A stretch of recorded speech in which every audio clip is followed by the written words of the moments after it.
Hi friends, எல்லாருக்கும் வணக்கம். Welcome to the channel. எனக்கு தெரிஞ்ச சமையல் அண்ட் பியூட்டி டிப்ஸ். இன்றைக்கி நம்ம வீடியோவில் ஒரு சூப்பரான நல்ல கிறிஸ்பியாக ஒரு பொட்டேட்டோ ஃபிங்கர் சிப்ஸ் தான் செய்ய போகிறோம்.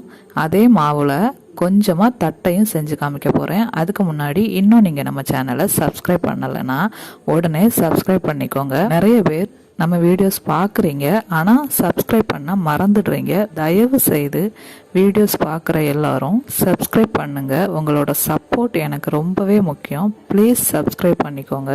இப்போ வாங்க இதை எப்படி செய்யலான்னு பார்க்கலாம். உருளைக்கிழங்கு இப்போ வேக வச்சு இந்த மாதிரி துருவி வச்சுருக்கேன். இது கூட என்னெல்லாம் சேர்க்கணும்னு பார்த்துக்கோங்க.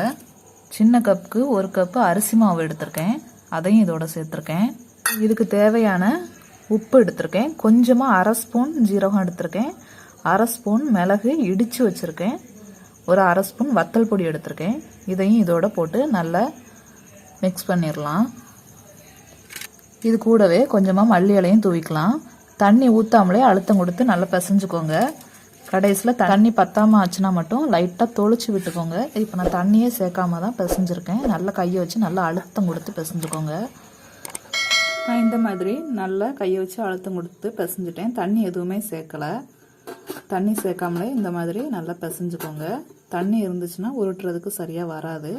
இப்போ இதில் ஒவ்வொரு உருண்டையாக எடுத்து நம்ம உருட்டிக்கலாம். இப்போ இந்த மாதிரி பால் மாதிரி கொஞ்சம் உருட்டி வச்சுக்கோங்க. உருட்டி வச்சுட்டு லைட்டாக கையில் எண்ணெயை தடவிட்டு இது நல்லா தேய்ச்சிக்கோங்க. இந்த மாதிரி எல்லாத்தையும் ஒன்று போல் உருட்டி வச்சுக்கோங்க நீல சேஃபில். அப்போ தான் குழந்தைங்களுக்கு பிடிச்சி சாப்பிட கரெக்டாக இருக்கும். இப்போ அடுப்பில் எண்ணெய் வச்சுருக்கேன். அந்த எண்ணெய் சூடானதும் இதை எல்லாத்தையும் போட்டு பொரிச்சு எடுத்துக்கிடலாம். இப்போ எண்ணெய் நல்லா சூடாயிட்டு ஒன்று ஒன்றா போட்டுடலாம். இப்போ ஒரு பக்கம் எல்லாத்தையும் இந்த மாதிரி பரட்டி விட்டுடலாம். ஆயில் ரொம்ப சூடாக இருக்கக்கூடாது, கொஞ்சம் மீடியமாக இருக்கணும். ரொம்ப சூடாக இருந்துச்சுன்னா கரிஞ்சு போயிடும். கொஞ்சம் மீடியமாக வச்சுக்கோங்க. அதே மாவில் கொஞ்சம் தட்டை மாதிரி செய்யலாம். அதையும் இந்த மாதிரி சின்ன சின்ன பால் மாதிரி உருட்டி வச்சுருக்கேன். நம்ம சப்பாத்திக்கு எப்படி தேய்ப்போமோ அந்த மாதிரி தேய்ச்சி எடுத்துக்கிடலாம்.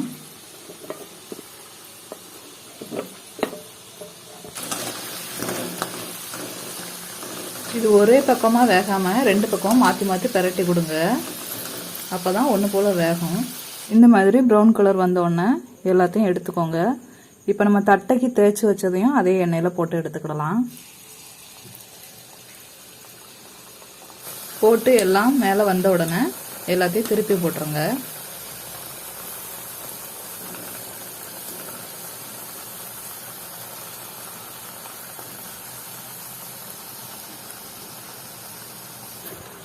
இதுவும் இந்த அளவு ப்ரௌன் கலர் ஆன உடனே எடுத்து வேறு பாத்திரத்தில் மாற்றிடலாம். இந்த தட்டை தனி மைதா மாவில் கூட செய்யலாம். அதுவும் ரொம்பவே சூப்பராக இருக்கும். அந்த பொட்டேட்டோ ஃபிங்கர் சிப்ஸுக்கு மாவு பிசைஞ்சதுனால அதுலேயே நான் கொஞ்சம் உங்களுக்கு போட்டு காமிச்சிருக்கேன். நான் இந்த தட்டை மைதா மாவில் எப்படி செய்யணும்னு அதை இன்னொரு வீடியோவில் நான் உங்களுக்கு போடுறேன். பாருங்கள், ஃபிங்கர் சிப்ஸும் தட்டையும் சூப்பராக ரெடி ஆயிடுச்சு. நான் இன்னைக்கு 1/4 கிலோ உருளைக்கிழங்கும் ஒரு 75 கிராம் அரிசி மாவும் எடுத்திருந்தேன். இது நான் தண்ணி சேர்க்காம நல்லா பிசைஞ்சிருந்தேன். நீங்களும் இதே அளவில் செஞ்சு பாருங்கள். ரொம்பவே சூப்பராக இருக்கும். ரொம்ப கிறிஸ்பியாகவும் இருக்கும். ஈவினிங் டைமில் இந்த மாதிரி சுட சுட ஏதாவது ஸ்நாக்ஸ் வச்சுட்டு டீ குடிக்கிறதுக்கு ரொம்பவே சூப்பராக இருக்கும். இதுக்கு நீங்கள் டொமேட்டோ சாஸ் வேணாலும் வச்சுக்கலாம். உங்களுக்கு இந்த வீடியோ பிடிச்சிருந்துச்சுன்னா லைக் பண்ணுங்கள், ஷேர் பண்ணுங்கள், கமெண்ட் பண்ணுங்கள்.